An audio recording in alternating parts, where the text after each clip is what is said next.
How's your singing voice, Dan? Okay, a little John Prine. I know a guy's got a lot to lose.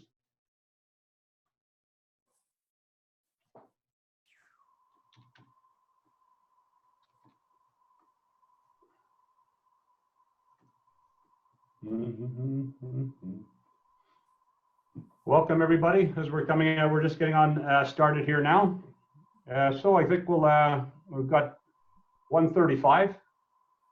We're all good to go. So I'd like to welcome everybody here to sharing of best practice COVID-19 for the League of Champions. This is our first of sharing best practices. So we've got quite a few, 70, 80 people here on board. So again, thanks everybody for being here. I'd sort of like to bring it over and introduce, we've got Craig LaSurf, and we also have David Frame here with the League of Champions. So we just like to do a little introductory, welcome everybody. And everybody's seen the agenda. We're going to be doing a little agenda. We've got some speakers from our League of Champions here who are going to be speaking. I'll introduce them here in a second. But David, welcome on board, and have a sort of a little introductory notes. Well, thanks, Dan, and thanks for doing this with us. This is what should be the first of what we hope is many webinars. We've got outstanding talent and experience in the League of Champions. And what we're doing is we're asking members to volunteer their time and expertise to give presentations to you and share with you some of the things they put together on their successful programs. So that's the basis of the one we put together today. And based upon the level of support we've got for this, we want to do a number more. So at the end of this session, we're going to send a memo out to everyone who participated into the full league with a list of other potential topics that we might want to cover. And we're looking for your interest in hearing about this, but even more important, we're looking for people in the league who have expertise in these areas, who are prepared to give a little presentation to the rest of the members. So take a look at that. A lot of what the League of Champions is about is champions in health and safety, helping other champions to be even better. So we should have a great session today. A couple of notes. First of all, this session is being recorded, and so we can put it up on the League of Champions website, and you can come back, or others who miss it can come back and see it at a later date. And the presentations that you see today are also going to be posted on the League of Champions websites, so you can go back and check for that information. So thank you for all the speakers today and all the good work they've done. And thanks to you, Dan, for chairing this meeting. So over to Dan Fleming. Those who don't know Dan, Dan runs the NORCAT operation out of Southern Ontario. And he volunteered to help us out with this today. Go ahead, Dan. Oh, thank you. Thank you, David. Yeah, great. Thanks. It's an honor to be able to do this. Been with the League of Champions now, I guess, since it started back when we started about 5-6 years ago. I guess now that it's been going on place. So as we're moving forward, we want to make sure that we're actually sharing as much as we can with our league members to ensure that we're actually using all our best practices. So as David said, today's our first one that we run for best practices. We hope to be continuing over in the next couple of weeks. So today's session we're going to be covering, we're going to be talking with Michael Mancini. Michael's with Matheson Construction. So he's going to be speaking on self-assessment survey and pre-screening. So we'll look at some of the sessions here. Say hello, Michael. Good afternoon, everyone. And then we also, thank you, Michael. And we also have Bruno Alves. Bruno is he's with Stuart Olson's, and he's the regional manager with Stuart Olson's, and Bruno's going to be speaking on applying physical distancing and protocols. Very good, yeah. Following that, we're going to have Corey Loft. Corey's the regional manager with Pomerleau, and Corey's got a session that he's going to speak to us on working with your subcontractors and being a committed contractor. Thanks, Corey. And then we have Craig Sparks. Craig's the national manager for Maple Reiners and their construction, and he's going to be speaking about thermal screening and also facial fabric coverings. Actually, you've got one on there now. Show us your facial fabric there. There it is. Very nice.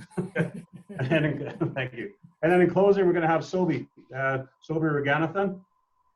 And she's going to be speaking. She's with 4S Consulting, and Sobi has got that kind of ghostly look to her. Very nice. And Sobi's she's also an APP member, the same as NORCAT is, and we support the League of Champions and the Ontario General Contractors Associations. And Sobi's going to speak to us about an e-learning module that she's got available on our learning platform. So we'll get right into it. We're looking at about 10 to 15 minutes of little notes. There will be opportunities for you to ask questions. If you see at the bottom of your screen, there should be a little where you can actually put a chat. Right? So we have our chat screen, the little arrow, and you see there's a chat. So you see the chat. If you click on the chat, you can actually add a little question here after each person speaks. And what we'll do is we'll review through the chats. I guess Marjorie, you'll assist me there, and I'll run the questions through the speakers of any of the questions that are on the chat room as we go through. So we're looking about an hour and a half of your time. Appreciate it. Feel free to add some. And let me, before I go any farther, I know we got Craig Lesurf on board here too. Craig, would maybe like to say a few words about how this all became. So, thanks very much, Dan. You know, the League of Champions is all about safety. We're there for people to help support others in industry. And the idea is that by being a member of the League of Champions, you promote safety across your organization, help with your safety culture, use it as a lever to create new and exciting things. You know, I saw a note there from Bart about us being the Hockey Hall of Fame. The idea behind the hockey jersey is simple. It's a visual symbol of your commitment to safety. When you're wearing it, you can be seen to be wearing it. And you can see we get lots of signatures. And by getting signatures, we get somebody to sign their family name. And what they do is they make a commitment. And the commitment's simple. You promise to work safe every day, make sure everybody beside you works safe every day, and that everyone goes home at the end of the day. And that's it. And so we ask people to make that commitment. And we're here to promote safety across the industry and help be a connection for others. And hopefully this webinar is the first of many, and you get a lot out of it. Thanks. Awesome. Thanks very much, Craig. Great. Thank you. So now I'd like to first introduce our first speaker. His name is Michael Mancini, and Michael is Health and Safety Manager with Matheson Constructors. Michael is going to give us a little bit of a background. He's going to share his screen, and he's going to give us a little bit of background on what Matheson is doing on pre-screening and self-assessment survey. So I'll put it over to you, Michael. Welcome. Hi, good morning, everyone. As Dan mentioned, I am Mike Mancini. We'll be talking about pre-screening, self-assessment survey. Just some of the things that we've done from a site perspective to handle the COVID circumstance that we have in front of us. The COVID circumstance gave us a couple of questions that we had to answer at Matheson. Some of them were, how do we assess workers are safe to come to site? So making sure that they're fit for duty from a illness perspective, stay at home if you're sick. Also making sure they're symptom free, that they haven't had any travel or contact with somebody who has COVID or respiratory symptoms. We also had a second question, how do we instill confidence that workers are safe to be on site? So we have the other workers on site that need to feel confident that everybody is safe and it's a safe environment for them. So in that regard, we developed an online form for pre and online screening. So it uses this online form for both circumstances, pre-site and on-site screening. It's in line with the Ontario self-assessment. So we took the Ontario self-assessment, we went back and forwards with it to make sure that it matched our needs. It's not an identical mirror, but we made sure to take bits and pieces that were relevant with respect to COVID. It can be completed before the worker leaves their house. So the main intent is to have workers complete this before they even leave their house in the first place to make sure that they're safe to come to work, as opposed to showing up with symptoms and then being denied access to site. The workers can then do this on their desktop, their laptop, their mobile device, following a link, and then they can do this screening and it will let them know whether they should come to work in the first place. Also used verbally on site in our screening process. So in our on-site screening process, this form is also used. It minimizes cross-contamination from sharing pens and paper and tracking it from a paperwork perspective, and it improves integrity. We felt that the verbal communication, the verbal interview, so to speak, gave a bit more integrity to the COVID form in the first place. Making sure that you can actually visually see if the person has a runny nose or if they're falling over, whatever the case may be, according to some of the new COVID symptoms. It is managed, so we have one person at our company that manages the form to make sure that it is up to date with the self-assessment and it's live. So the nice benefit to it is we don't have to send out new checklists or new emails. The form's updated online, so once you just go to the form to complete it, you have the most recent updated version. It also assists us with the MOL tracking requirements. Should somebody have a COVID concern, we can go back to the data that's tracked by this particular form, and we can follow through and make sure that we can find out who they were, where they were on site, maybe who they were in contact with, so on and so forth. The process itself, all workers, visitors, Matheson staff, even our Matheson staff who are working from home, they need to fill out this online form. We want to make sure we have a health check for all of our workers, because some of them do come to office from time to time. So we want to make sure that even if they're working from home, they are safe to be at home, and as well as we have a health record. Before they come to site, once again, as I mentioned, the intention is that all workers, Matheson employees, they fill out this form before they even come to site, just as a health check to see if they should come to site in the first place. It also helps to avoid contamination in the screening line, to make sure that all workers in the line don't pose a problem to each other.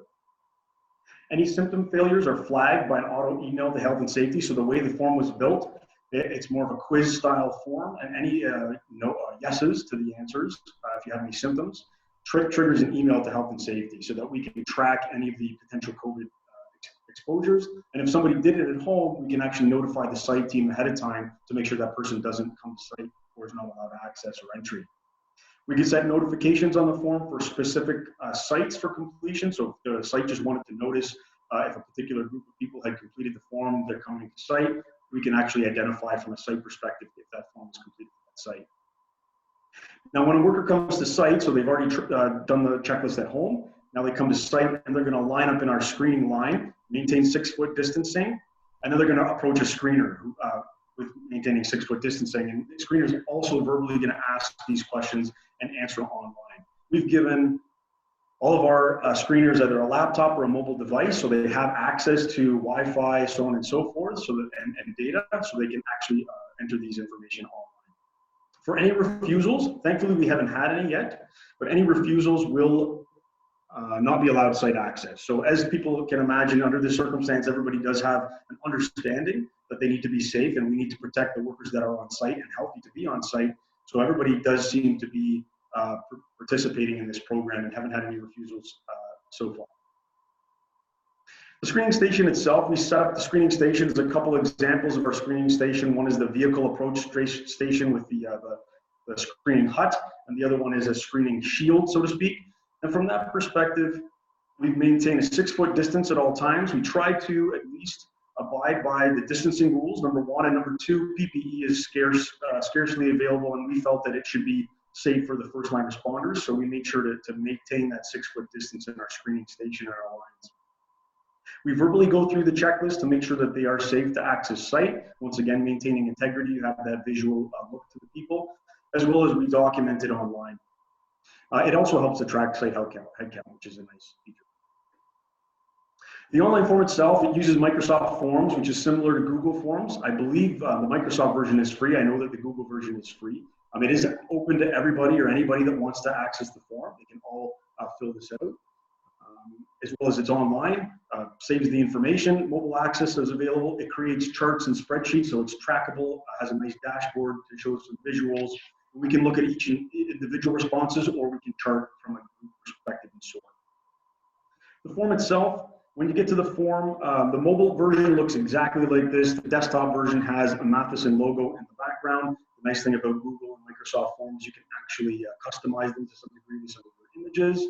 But it walks through a lot of the important information, site locations, so either it's a job site or it can be working from home or Matheson head office. The person that's screening the individual, now it could be yourself if you're doing a working from home perspective, or if it's on site, it will be the screener. Then you would put the worker's name, first name, last name, and the company name. So this helps us. All of these items are trackable. You can sort the information by site location, first name, screener, last name, company name, so on and so forth. So it's very useful in that. The critical symptoms, this follows the online self-assessment from the government, from the Ministry of Ontario. Any experiencing any of the symptoms, it's a simple yes/no answer. All of the yeses trigger a failed response and an email. All of the no's allow you to proceed to the next question. And I'll just show you the questions going through. Again, here we have experiencing any of the symptoms or a combination, and these are updated. They aren't exactly identical, but they are taken from the online self-assessment to make sure we cover off all the points. Any additional symptoms, muscle fatigue, so on and so forth, falling down more than usual has recently been added. The government online self-assessment has actually changed 3 or 4 times since inception. The final one here, the final question is, any of the following apply to you? Now, we intentionally left out the over 65 years in the autoimmune disease. We didn't feel that those posed a risk to anybody on our job sites, as well as we didn't want to encounter any turning away somebody as a result of being over 65. So those human rights kind of concerns we want to stay away from, as well as because somebody was verbally asking these questions, we wanted to make everybody at ease. However, those are the 2 that we left out because we didn't feel it posed an issue to the people on site. It may be an issue for those people, but not the people on the job site. If there was a fail, the form actually puts out an alert. And once you hit submit, the email is triggered to the health and safety team, and that is identified. And the health and safety team is able to track that and follow through with the site team, as well as make sure that we're tracking from a COVID perspective if there's any notifications to make sure.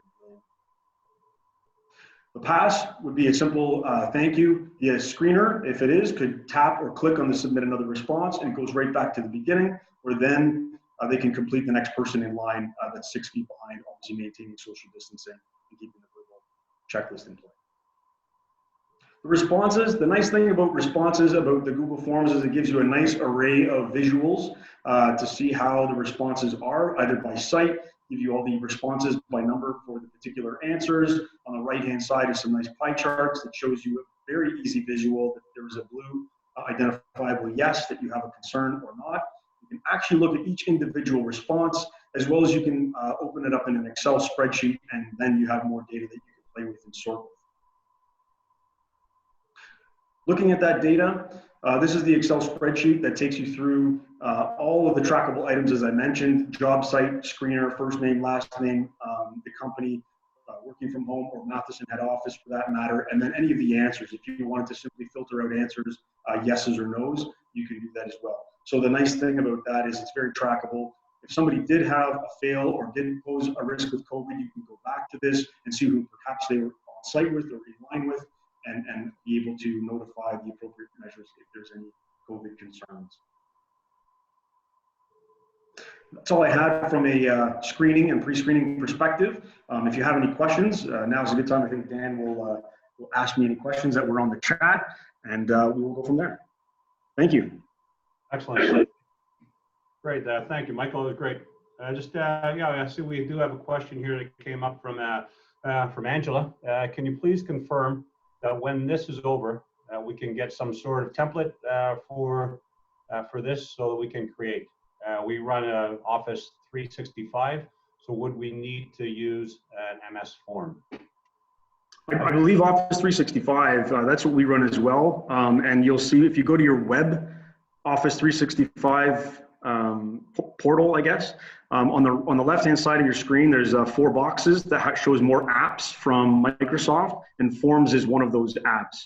If you'd like, just reach out to myself or the league, and as well as if you see this presentation later, I've got an email. We can share a template with you as well if you'd like for us to do that. So simply send me an email and we'll share you a template.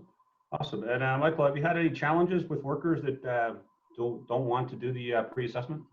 No, we've had no refusals so far. Everybody's understanding. I think they're actually very comforted that we have this screening in the first place and that it's documented. And I think, like I said, as I mentioned, the verbal, there's a lot of companies that have a checklist, which are great, but that verbal face-to-face interview really adds the integrity to the truth to the person's health.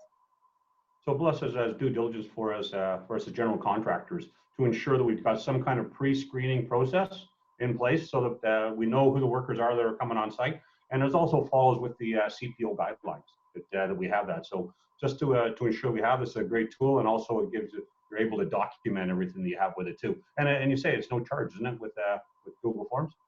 That's correct. Google and Microsoft. I believe Microsoft's free, but I know Google is. Yeah. Yes. Good. Okay, we have one more. SurveyMonkey has been an easy solution to administer the FFD questionnaire. We also use Bamboo, DSI apps, and PDF fillable if needed. That's Anthony wrote that. Great.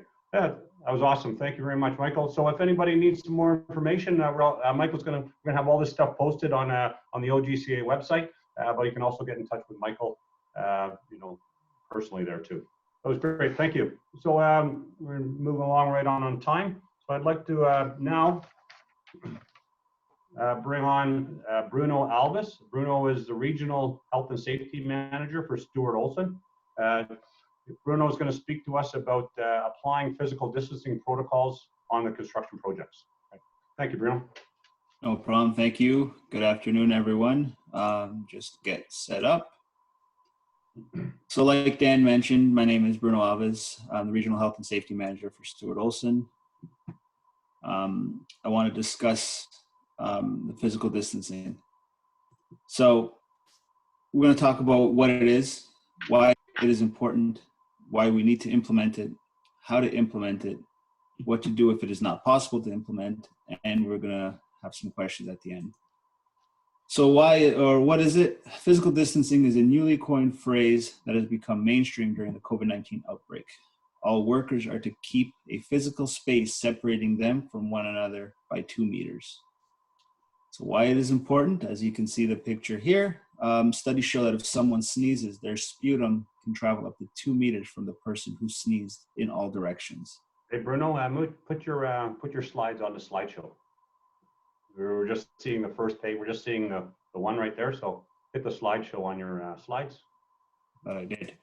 There we are. Okay, perfect. Hold on a second. Or you could slide down the slides. Perfect.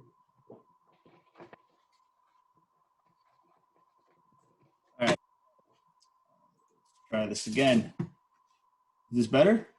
There we go. Perfect. Great. Thank you. There we go. Yep. All right. So why it's important, keeping a physical distance of 2 or more meters will reduce the potential of someone have their that sputum impact them. So the World Health Organization also indicated that physical distancing may be the weapon we can use to help flatten the curve of new cases. It will not eliminate any cases, but may help prevent future outbreaks until a vaccine or other measures are available. Why we need it? The Occupational Health and Safety Act, General Duty Clause, Section 25, subsection 2H. So we as the constructor must take every precaution reasonable in the circumstances for the protection of a worker. We've also used Occupational Health and Safety Act, Section 26(1)G, which would be to comply with a standard limiting the exposure of a worker to a biological, chemical, or physical agent as prescribed. We reviewed the CSA COVID-19 standardized protocols for all Canadian construction projects that came out recently. We checked under the site operations portion, which would indicate that you needed to have a minimum physical distance is maintained and meetings are held in open spaces when possible. The work site is also rearranged to reduce high traffic areas to allow for minimum physical distancing. So why we need to implement this is to keep all of our sites, staff, and projects open, keep them all safe, return to normal quicker, reduce the MOL orders, reduction in work refusals, and increase production as workers that feel safe will work more than workers who are worried that they will get sick. So how to implement it? We were following the hierarchy of control will allow you to be successful in implementing the controls of this hazard. So we have the elimination, substitution, engineering controls, administrative controls, and the PPE. So elimination and substitution, although everyone would like to eliminate and substitute the COVID-19 illness, as it stands, it is not possible yet. Engineering controls would be your physical distancing, so keeping all workers at least 2 meters from other workers or as much as possible. Rotate workers' breaks so that they limit the amount of workers in a trailer or lunchroom at any given time. Administrative controls, we provided training to our staff, provided workers with available policies, procedures, government information, and toolbox talks as training on how to adequately recognize, control, and eliminate the COVID-19 hazard. and what to do if it is not possible. So PPE. We had N95 masks without the respirator valves. Masks with the valve can still allow an ill worker from exhaling the virus. We require people to wear face shields, goggles, disposable gloves, protective clothing, the non-Tyvek, as they should be made available for the healthcare workers. We did look at the BC CSA document used for reference, as the Ontario, well, at the time that I made this slide, Ontario did not have guidelines as of yet. So the examples of when you would need to do some physical distancing. So the following are examples of where physical distancing measures should be applied. There may be many other options depending on the project and scope. So concrete pours usually have 3 to 4 workers on a wall in columns and pads. Usually have 6 to 10 workers on slab pours. Your drywall installations, usually you have a couple of people that are putting up board together, and workers or work that use crews such as road, roof, masonry, etc. Just think of the work that you guys are performing and whether or not the people are able to perform the work safely and maintain that 2 foot or that 2 meter distance. And if they can't, then you would have to come up with different solutions. Anybody have any questions? Good. Yeah, very good. Thanks, Bruno. See if we have some questions coming up here. Some questions. I say you referenced the British Columbia, the BCCSA, right? Yep. Yeah, that's. I think they've got some good protocols on there. We're looking in Ontario of creating our own protocols. I know the IHSA has got protocols on their site. We haven't seen one for distancing for encroachment when you get in within that 6 meter level. Yeah, the BCCSA document that I was referring to directly talks about, and the title is what to do if physical distancing is not possible. It indicates what the expectation is.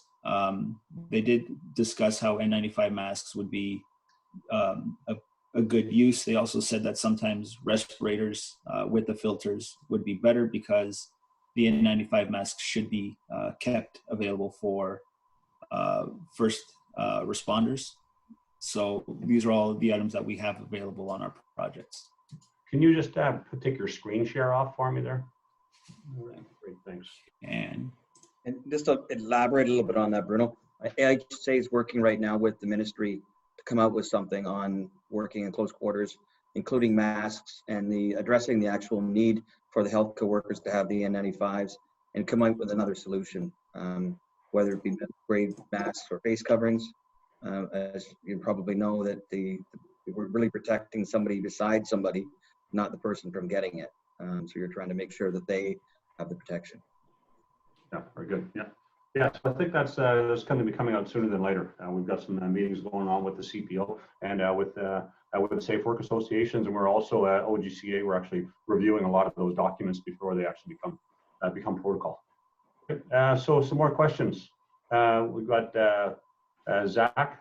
Are there any safe alternatives you can share for drywall installations or concrete pours in terms of social distancing? Well, that reverts back to the hierarchy of control. So ideally, social distancing or physical distancing would be your best option. If that's not possible, try to potentially schedule work. So, let's say we'll take drywall, for example. You have 2 people installing drywall. Instead of having an entire building or an entire floor with 12 to 14 people, have split the crews up. So one crew on one floor, another crew on another floor. So you limit the amount of people that are actually in the area. And then anybody in the area who has contact with another worker or is within the 6 foot space, both of them would have to have personal protective equipment. We actually had this discussion with the Ministry of Labor inspector on one of our projects, where they came in and noticed that our subcontractors if they were a concrete forming company, but when they were working together, they all had the PPE that they required. So they all had gloves, they had masks, they had face shields were available. So the Ministry of Labor was perfectly happy with our progress. Good, thank you. So Sonia has a question regarding lifts and hoists. What type of protocols do you have in place there for lifts and hoists? Similar lifts and hoists. The people would be working within the 6 foot rule. So as long as everyone is maintaining that physical distance, you're fine. In the larger lifts, you're kind of able to, but in the smaller, the 2-man, the 32 footers, the 32-inch units, it's almost impossible. So the people would have to have the personal protective equipment on them. So they would have to have their masks, their gloves, and you would have to have a protocol on how often they need to change the gloves, the masks, and a proper place for them to dispose of that equipment. Good. Awesome. Great. Thanks, Bruno. That was good. So again, Bruno can be Thank reached. you. Also, and also all of the his slideshow will actually be put on the OGCA's website for that. So I'd like to, we're moving along very well. So I'd like to introduce now is Corey Loft. And Corey is with, he's a regional manager and safety manager for in the GTA for Pomerleau. Corey's going to talk to us a little bit about working with your subcontractors and Pomerleau's committed contractor program, right? So welcome, Corey. Great, thank you very much, Dan. And hopefully everybody can hear me okay. First off, I want to say my jersey is doing something very strange. So, Mike, I'm not going to stand up such as you did, and Bruno, I apologize about the eerie effect.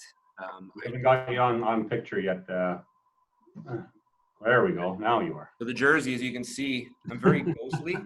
I don't know why that's happening, but I guess I've lost a lot of weight while I've been isolating over here. The invisible man. I wish. There we are. Okay, I'm going to get the screen up here. So thank you to everybody for joining. I appreciate these are unprecedented times. There's a lot of uncertainty out there, and we're going through uncharted territory. So what we tried to do was instill a little bit of confidence, a little bit of appreciation towards the people that are with us, a lot of respect to the frontline workers that are out there every day, including our construction personnel. So it's important to remember that it's a shared responsibility to make sure that everybody's kept safe. And we're taking that quite seriously. So we've initiated this committed contractor program. As the slide mentions here, it's comprised of our senior management team, but we are getting feedback from everybody on our job sites. So it could be our own workforce, it could be subcontractors, realizing that we're all in this together and that the common goal is to make it through this together safely and make sure that we put everybody's health and safety as a priority. It is not the only item we're dealing with, but it's the hot topic at the moment. So we're proud to participate collectively across the province and the country to make sure that the response plan is proactive and we're doing our part. We update it regularly. So right now we're on vision number 5 as of last week, and we keep people communicated and updated as often as need be. So as technology or information changes, we get it out there. The initiative is just to make sure everybody shares in our commitment, as mentioned, that we do work together. We need to protect each other, and everybody has the right, of course, to refuse, but we found the program, the initiative, to be quite successful. So feedback from our peers, feedback from the trades, our partners, subcontractors has been fairly positive. We have had multiple visits from authorities, and they've been pleased with what we're doing. No orders to date, which is a good thing so far. This is an example of what our pandemic response plan looks like. It's the cover sheet. It's a thorough, comprehensive document, roughly 20 pages. I will not walk you through every page during the presentation. We'll run out of time. But it basically stipulates our commitment to industry, to our trade partners, and to ourselves, community, friends, families, and loved ones, that we are doing everything practical that we can as a GC, as a constructor, with the responsibilities that we have to make sure that we get through this together as healthy and as safe and practical as possible. Everything is available through our website. So if anyone were to log onto our website, which is pomerleau.ca, this is a screen that you will see. Our committed contractor is approximately 1/3 to halfway down the first page. Everything is public. So we took the stance that we did not want to keep this for ourselves. We feel part of industry and part of being responsible is to share anything that we've developed with anybody and everybody in the industry. So we wanted to make sure that our contractors, our partners, the public, whomever, can take any lessons learned that we've had, any forms, procedures, etc., and share it amongst the community. So we prioritize health and safety of workers, visitors, and their surrounding community. We maintain the pandemic response plan. We update it as often as required. We apply workplace inspections, policies, procedures, and the goal is to foster that communication and respectful work environment. So these are trying times, but we've actually gotten quite a bit closer with a lot of our subs, and it's been appreciated. Once you click the link, you will get into two screens. The first one is in the top left. There's an option, of course, for French or English. I chose the English option. And then there's a series of forms below it. So once again, I don't want to go through every single form with you, but some examples are, it's a declaration form, which is an orientation, or a screening, which is, Michael spoke to that as well. We have a variety of posters and signage for the job site, just to make sure it's a continuous message throughout the project, so from the front gate to throughout. Our response plan is there, first aiders, procedures, returning to work after quarantine, what to do if there's a suspected case. We try to be as thorough as possible. We can't think of every scenario, but a lot of scenarios are posted there and they're available for reference. This is a sign that one would see as they access their project. So once again, this is a large 4x4, if not larger, sign that everyone is entering a committed contractor job site. It's a positive message in the time of this uncertainty. We try to stay with positive colors, of course. We want to prioritize the health and safety of our workers, visitors, and our community, establish and maintain our response plan, abide by any policies and procedures, and once again, foster the communication and that relationship with others. Website is at the bottom as well for any information anybody wants to check out. Another sign, the big red scary sign, is stop. Part of our due diligence, we need to have that. In the event, 3 basic questions. We tried to keep it as simple as possible. We just want to make sure there is a screening process. This isn't the only process that we have.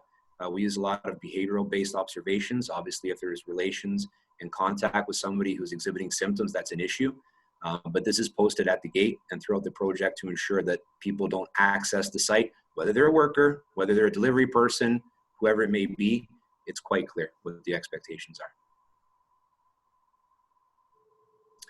This is an example of our questionnaire. It asks 5 basic questions. This is updated regularly. As mentioned previously, it follows public health guidelines. So traveling, symptoms, etc. We have both a physical copy here, which is available at each project, and we also have online with barcode. So workers can do this via their device, their smartphone, etc. Everything is centralized.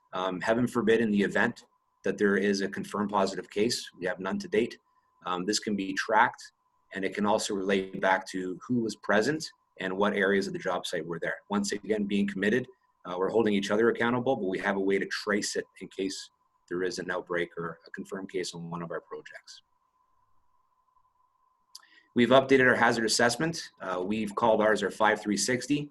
On the bottom left-hand section, we've added it in red so that it stands out. Our typical colors are blue, green, and yellow. It asks basic questions. So frequent and adequate hand washing, sanitization stations are available. Lunch areas and washrooms and toilets are sanitized. We have checklists for this. I won't walk you through, but everything is available. Tools are disinfected, so we have a regular tool disinfecting procedure. Keeping the physical distance of 2 meters isn't always practicable, as mentioned previously. And then any verified or health concerns or conditions, changes in workers. So this is filled out by every crew, every day, every task. If there's any changes, this is what we consider a live document. It's updated, and these are handed into us daily.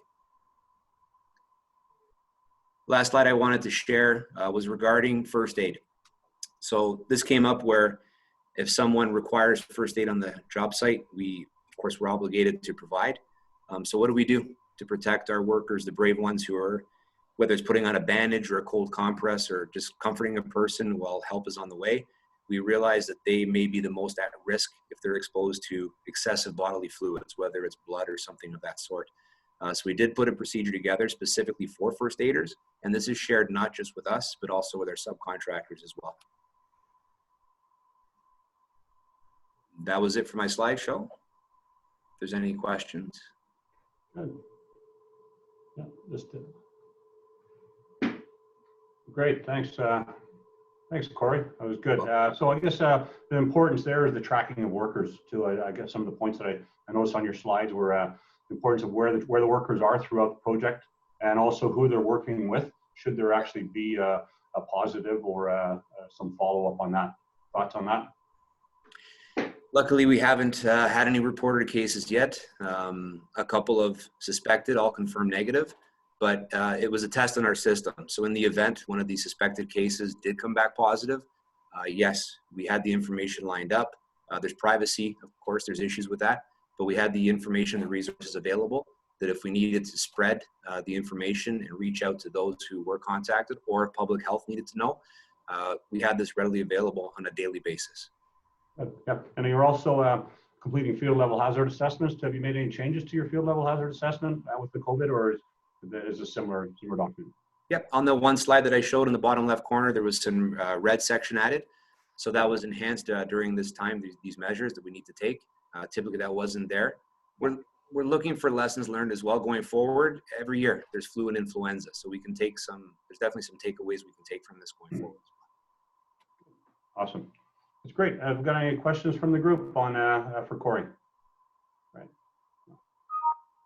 Thank you. Thank you, Corey. That was great. Very good. Thank you. Thank you, everyone. And so I'd like to would like to now introduce Craig Sparks. Craig is a national manager for health and safety with Maple Reiners. He's going to be speaking to us on thermal screening procedures that they're using, and also facial fabric coverings that are coming into place. So welcome, Craig. Thanks, Dan. Yeah, thanks to you for hosting this for us, and the League of Champions for giving me an opportunity to speak on behalf of Maple and share some of the things that we've been working on. So I'll bring up my screen here, see if it works.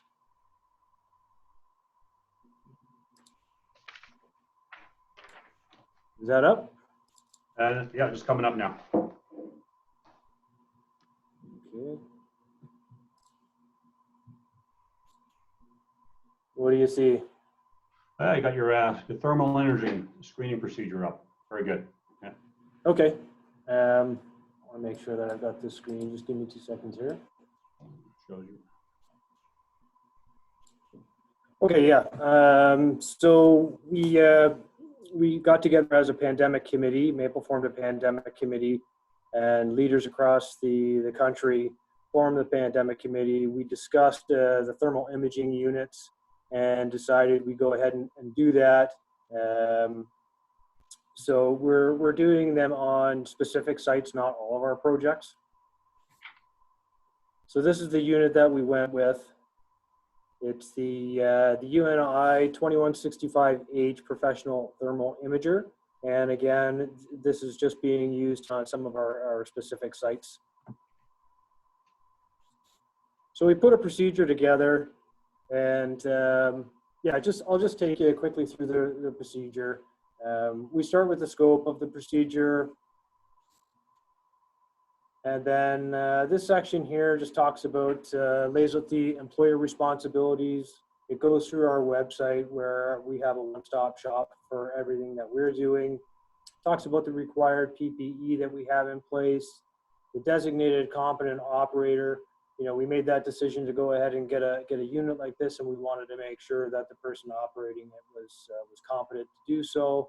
And then we spoke to the provider of the unit, and with the owner's manual, we were able to give a specific training to the operators.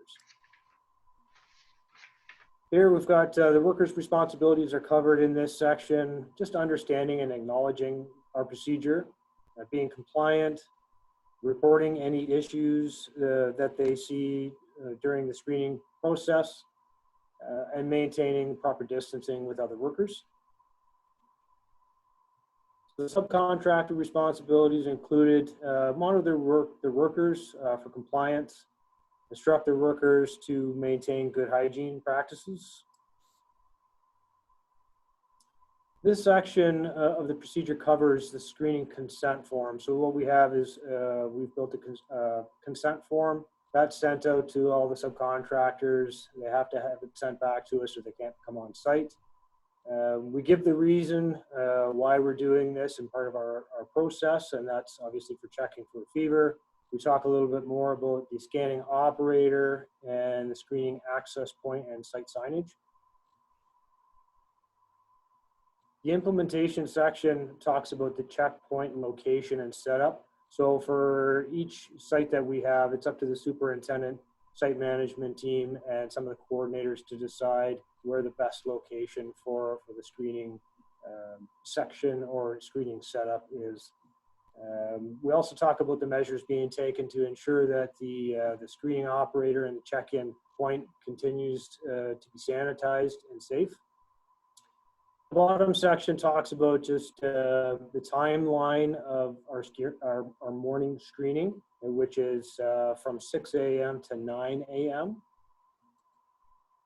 Furthermore, it talks about what happens if someone shows up to the project after 9 a.m. The gates are closed and these people have to touch base with the superintendent or site management team.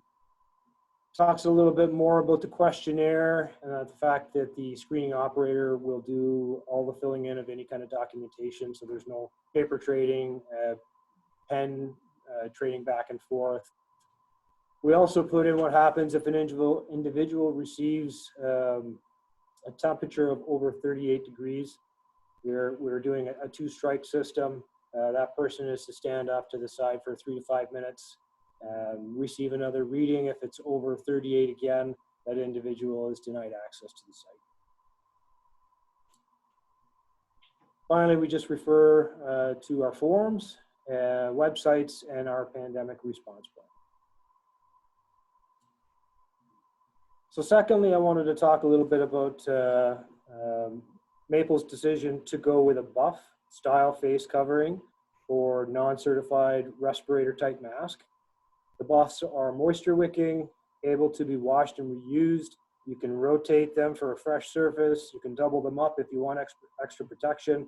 And they also have 50 SPF rating, so it'll also help with sun protection. So we decided to go with a company-wide communication for the selected face cover instead of another procedure. So this section in the communication, we quote Dr. Tam. She's talking about how the use of face coverings can help reduce the risk of spreading your own respiratory droplets and help protect others.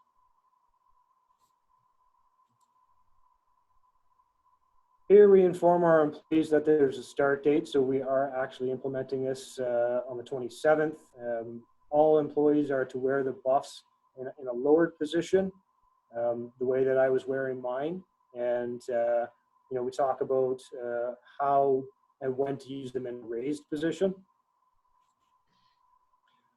So this section here, we make recommendations on when and where to use the raised position, such as entering a site trailer to have a look at drawings, or if there is an unplanned need to enter the 6-foot distance. This paragraph explains the face covering is not, again, it's not intended to replace respiratory protection, and all legislated requirements must be followed. Here we explain planned work within the 6-foot distance must be laid out in an FLHA, and full PPE, such as certified respirator, must be used. These two paragraphs of the communication, we talk about the care, condition, and replacement of the covers, washing the buff, washing hands thoroughly before and after they're removed for break periods. And we also talk about replacing the buff if damaged.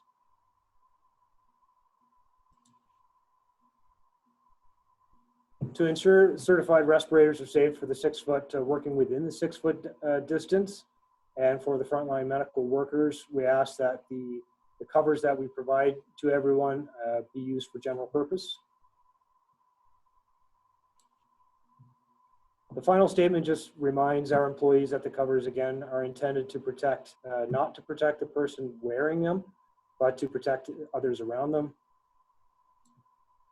And then these photos just show the lowered position. And then you can pinch the outside of the buff. You're never touching your face. You raise them into the, you bring them up into a raised position. found that anchoring them on the back of the hard hat adjustment knob will help anchor them in place. And you can use them, again, such as going into the site trailer, going into the washroom, high touch points and things like that. So yeah, those are the two of the things that we have in place. And yeah, thanks and stay safe. Yeah. Thank you, Craig. Yeah, good. So you had two topics that you covered there. The first one was the thermal units, right? And the fact that you're using the thermal units. There was a question that came in from, let me see, it was Aaron. Aaron asked, I've seen mixed legal opinions regarding thermal scanning for workplaces. Some law firms suggesting that this is a violation of human rights and privacy laws. Another law firm suggesting that as long as it's done for everyone, the results are not stored, there's no issue. Has anyone else actually obtained a legal review of the thermal screening for workplaces? Some thoughts on that, Craig? Well, we got the idea through another peers group. Ellis Don, I've been told, has 100 of these units in play. So I've been talking with Steve over at Ellis Don about the units, and some of the pushback they've received a little bit. The question was asked to me that have we received any feedback, I guess, from the unions? And I said we haven't. His quick response was, "You will." But we're still going to go ahead and use this for everyone that comes onto the projects. Anyone else on the panel, thoughts or comments? The only comment that we've ever had from a legal perspective was that you shouldn't deny entry solely based on temperature. So we haven't started using temperature yet. We're anticipating if it is something that's required when we all get back to work. So we've got a procedure and protocols in place, and our policy just takes it very similar to Craig's policy. The idea is just that it's not a denial of access to site, not just today, but it's a 24-hour ban. So then the worker has a chance to either formulate some type of, either if it's not to say we're going to ask for it, but a doctor's response, or get over that initial temperature reading and come back to site in 24 hours and be retested. So that's just kind of how we've taken it to another step. Try to avoid denying. Now, the one thing that we have from a constructor's perspective, as most of us are on the panel, we're not saying you can't work. We're just saying you can't be on our site, and that's then now becomes site-specific protocol. So the employer still has an obligation to provide work for that employee. So I think we have a bit of a buffer, thankfully, being constructors. Good. Thanks, Michael. So Bart made some notes here. He's a ready-mix concrete industry, has about 3,500 trucks to make deliveries on projects across the province. We're fortunate the drivers can maintain 2-meter separations from workers on the site, but our members are concerned about the contact temperature checks due to the fact that the 2-meter separation isn't maintained and the potential for unintended spread back to the supplier. Do you use thermal imaging on material deliveries to your sites, or is it necessary if you can maintain physical distancing, physical separations? Okay. You use thermal imaging on material deliveries on your sites? No, we don't. No, we just started the process, so we're just waiting for a little bit of feedback. Some of the feedback that we've received from our Hamilton project was a few people needed to remove their hard hat and safety glasses for an accurate reading. So it may be just the tweaking of the unit itself, but nothing too detailed that we're dealing with. The other project that we're using them in BC, no issues so far. No one has denied. All consent forms are sent back to us, and the workers seem to be very happy that we're taking this extra step to make sure that the workers around them are healthy. Yep, thanks. Thanks, Greg. So some other notes. Anthony mentioned that most legal opinions have been it is reasonable in the circumstances, and Tracy also noted a reference to the Gowlings. Anthony also mentioned Tim Hortons and Longos are doing mandatory checks for all employees. More and more employers are doing this. Jennifer mentioned that Longos is also screening shoppers now. Bart changed his mind. Okay. Yeah, I guess for the thermal units for the testing, PPE requirements for the actual operator. And then also, I guess there's a distance of us, can they maintain the 2 meters, 2 meter distance on that for the use of those machines? Yeah, one of the projects that we have set up a specific trailer to have people come in and out with adequate cleaning supplies to make sure that the trailer and the operator stay safe. And then we actually have put a physical table in between to make sure that the 6 foot distance is maintained. The tripod of the unit is set up at the one end of the table. So the 6 foot distance, you would have to push your way through the table to get through that 6 foot distance. So we're seeing more and more of these units being used. Thanks. On the follow-up, on your follow-up topic was bus, right? And I understand the way you're using them. You're for unplanned work is what they're used for generally, where there's a possibility of coming in contact within that 2 meters. Any planned work, you'd have to use the physical distancing, and then full PPE is required. That's correct. So that, yeah, so it works. Good, thanks. Just last couple of comments here. Tracy mentioned that back to the thermals. Most thermals must be taken at the forehead, with only a few centimeters to the forehead. With the use of thermometers, you have to follow manufacturer's guidance too. You have to pick up on the ambient temperatures, right? So good. Yeah, thanks very much. Thank you, Craig. That was good. We had some good information. Yeah, thank you. Yeah. So on our last speaker for the day, we have Sobi, and Sobi Raghunathan, and Sobi is a senior compliance partner with 4S Consulting. So Sobi's here to speak to us. They've created an online program on an e-learning module on the construction protocols and some other programs too, so you can let us know about. So thanks, Sobi. Welcome. Thanks, Dan, and really proud of League of Champions for doing this, because at times like this, all of us are looking for many different solutions that are available. Most of us are coming up with policies, procedures, training, and we want to know, what's working, what are some things that can be fine-tuned. So this is a great platform to come in and share. So it's been a pleasure to be part of it. So in terms of what we are doing many things, being a consulting, training, and a software company. One of the things that we have done is we helped companies with policies and procedures, but today what I'm here to talk about and share is being a software company, we were able to, so we have an e-learning platform as well as a full form-based online management system. So we enabled a lot of forms online, and we also came up with a lot of online training modules. There are many, I'm just going to share my screen quickly.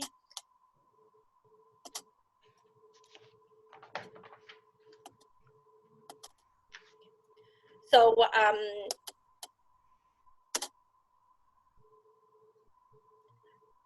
there are many policy bulletins and information. I think all of us have information overload about COVID.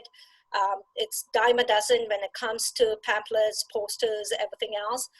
What we want to do is we want to take it in an organized manner as an awareness-based training to employees. So employees and employers, in terms of what are their obligations when they're at work and when they're returning back to work, the do's and don'ts, the regular things. A lot of people knows about the signs and symptoms, but yes, yet to refresh and remind them, when you have these signs and symptoms, or if you have been exposed, there are certain things that you must do, and informing your employer and going to self-isolation, and what are the protocols, what are some of your rights and responsibilities. So that's what some of these training covers. So we came up with a few training modules. There are 2 modules that are standard across all the industries. COVID online awareness for employees and COVID online awareness for employers. Then we have actually gone into sector-specific modules. If you're in construction, then based on the guidelines that was released by the Ministry of Labor Prevention Office, we took that guidelines and made it into an e-learning module for construction. So it talks about their obligations, sanitation, hygiene, safe distancing, PPE, all that is covered in an e-learning module. It's about half an hour module. It has voiceover animations, videos, just to reinforce the message to all the workers. If they're in other industries, then based on the industry they select, they will have one for industrial, there's one for service sector, trades, service technicians. So there are various different training that are available for them. So in regards to the training, I'll quickly show there's 4 steps to registering. It's a free portal that we have opened up. We enabled these training for all of our clients. And we said, since we have this for all of our clients, why don't we take this and share it with the rest of the workforce? This is something that they can all utilize. So we have actually set up a dedicated site where employers and employees can go in and do a self-registration. So it's 4 easy steps. The employer goes in and does the registration of the company, the basic information about the company name, the address. So you have to get the full address, the sector that you belong to. What it will do is it will automatically generate a 6-digit code for the employer. Then the employer takes that code and shares it with the employees and say, this is the site you go to. Here's your 6-digit code. Go enter your information. So it's a first name, last name, phone number. The reason why we ask for the phone number is there could be 2 or 10 John Smiths. How are they going to differentiate it? It's the phone number that's going to identify which John Smith belongs to which company. And then it actually puts a company code. So this way the employer can track who has taken the training, how many of their employees have logged in and taken the training. So that's how the employer actually tracks the information. So when you log into the site, it actually gives them information to register the employer, and then it actually gets them to choose the industry. Once you choose the industry and fill out the details, it gives the employer code. You take that code and share it with the employees, and then the employees goes into the site and put their first name, last name, phone number. Email is optional, and then puts the employer code, and then they'll be allowed into the site to take the training. So I could quickly show the actual site that we have so that you could see that as well.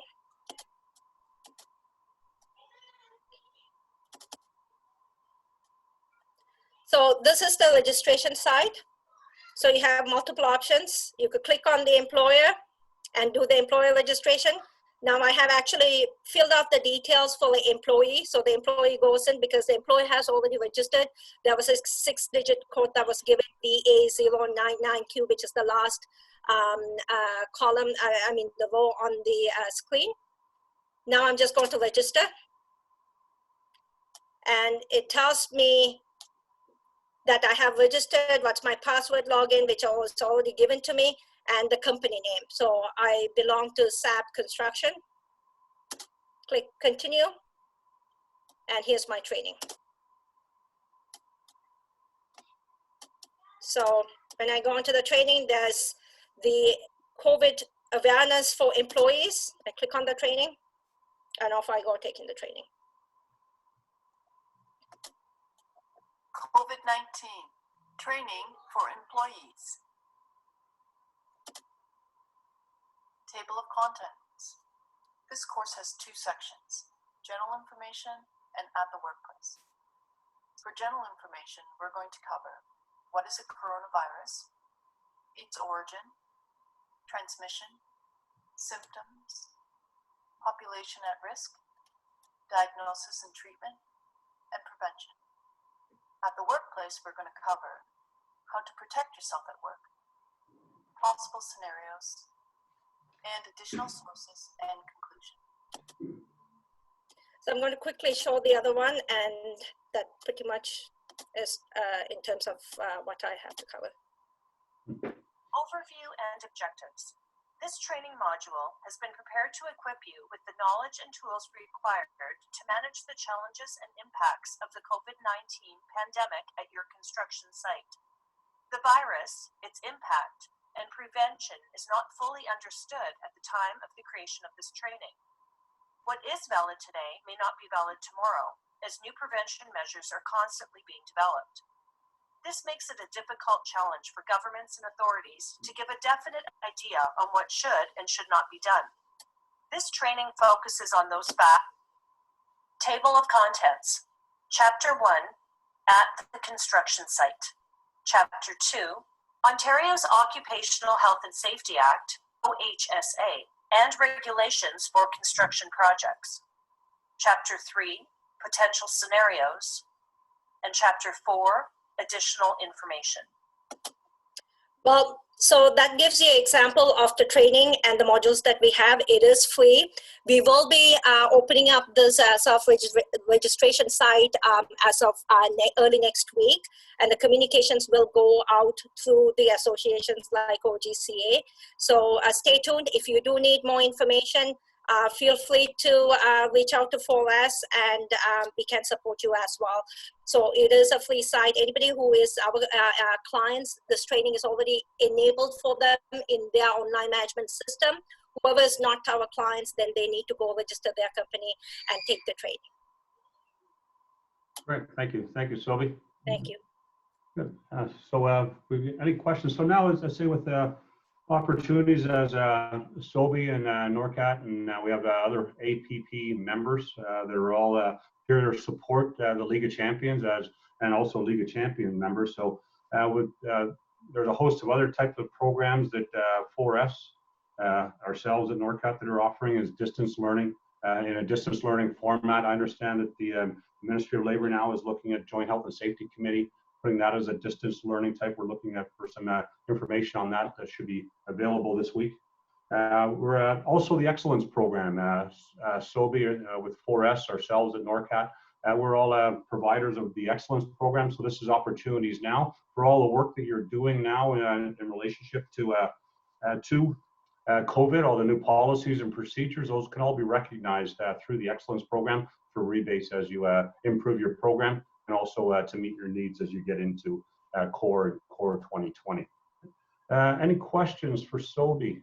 As I say, the temperature. So Marjorie, we have some time. Should we let the speakers? So I'd like to sort of we do have a bit of a panel discussion now. If we could do so, David, if you're available, maybe yourself and myself, we could actually do a little bit of panel discussion. And if there's any questions that come from the group, we can actually open up the mics. Maybe Marjorie, if you turn off the mutes, and we could let a couple of questions.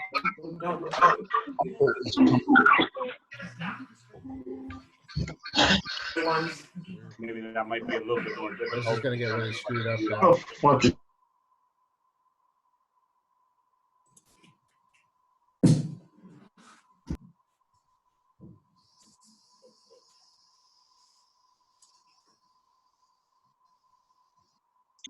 Right, and then we'll unmute you, and or you could put a note in the chat, and then We're going to do this.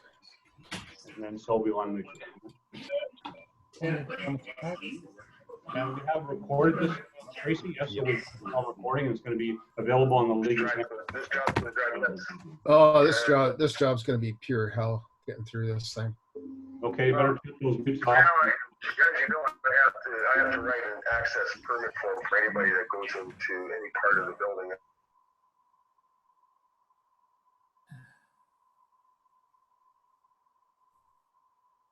David, you're available? I am. Okay, David. So we'd just like to thank everybody for attending. This is the first of many that we hope to provide. We, as Craig's always said, and as the League of Champions always said, safety is not proprietary. We've got lots of tools, we've got lots of equipment we have as League of Champions to share. You can see that a lot of employers are offering their the programs available to all other programs, so that we all get through this together. David, would you like to make a few comments? Yeah, I'll tell you, I'm so impressed with the presentations we had today. It gives us just an idea of the type of talent out there that exists in the League of Champions. And it makes me confident that there are many more out there who have equally good programs that they'd want to share. So we're looking to expand this and to bring on a number of more, especially during this time when COVID brings unique needs and demands to our construction sites. It's our hope that in the next couple of weeks, we'll be able to have all our construction sites up and operating.